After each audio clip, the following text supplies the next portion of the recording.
What smells can you imagine from the videos you just watched? I bet the main scent would be the earthly smell from the soil after it rains. But what if I told you that there is a very special microbe that's responsible for that scent that you love to smell? My name is Dominic Science, and welcome back to Tell It to Your Mother About a Microbe. Today's episode, we'll be talking about my favorite microbe that I've learned about, and that is Streptomyces.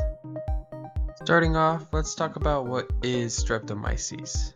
So imagine you're walking through a forest and you smell that rich earthy scent after it rains. Well, that scent actually comes from Streptomyces bacteria. They're literally everywhere in the soil and they're just chilling and doing their own thing. And they're not just hanging around doing nothing, they're actually working very important functions. So let's break down those important functions. So one important function that Streptomyces performs is decomposition of all organic matter. And so when plants and animals die, it's not just the worms and the fungi breaking them down. Streptomyces is actually breaking them down as well. And they produce a lot of enzymes that could break down everything. So from cellulose and dead plants to chitin and insect shells.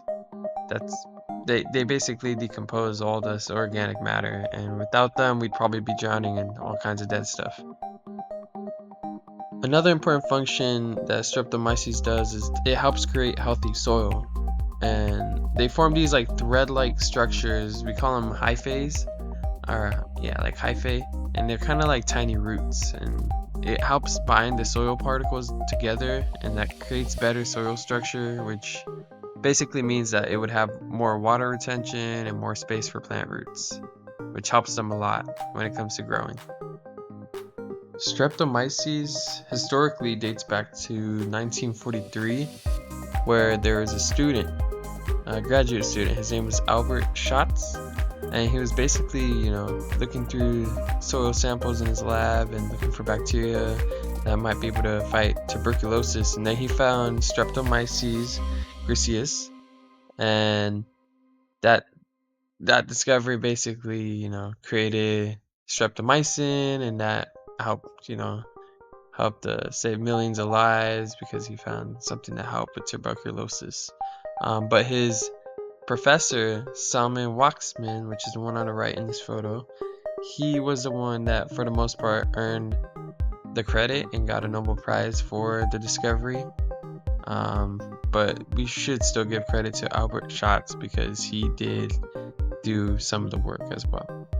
So the earthy, rainy smell that I was talking about earlier, there's actually a specific compound. It's called geosmin, and Streptomyces is what produces this stuff. And the craziest part is that humans, they can detect this geosmin at concentrations as low as 0.1 parts per billion.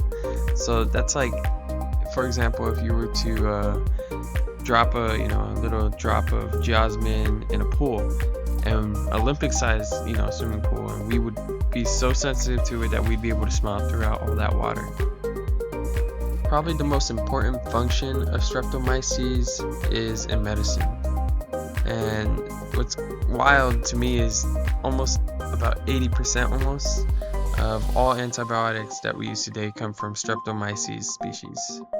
For example, streptomycin, the antibiotic that cured tuberculosis and saved millions, as I said previously, that came from Streptomyces griseus. Tetracycline, Streptomyces again.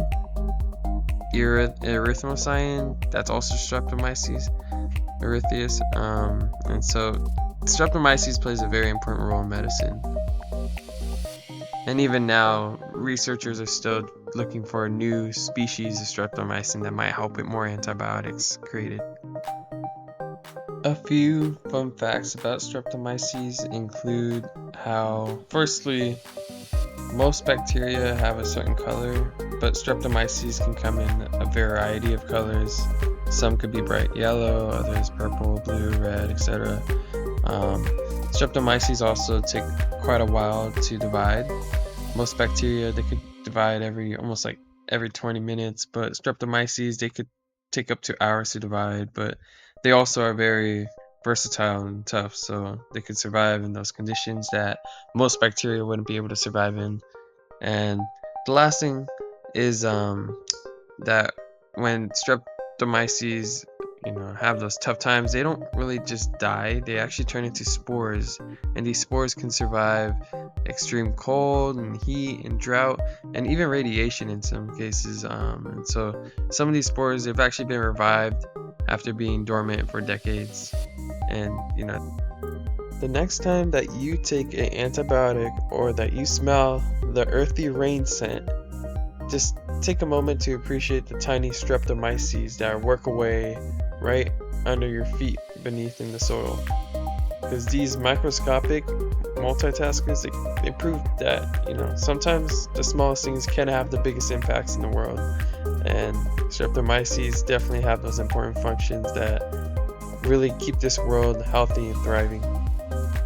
Thank you so much for listening to Tell It to Your Mother About a Microbe, and we'll see you in the next video.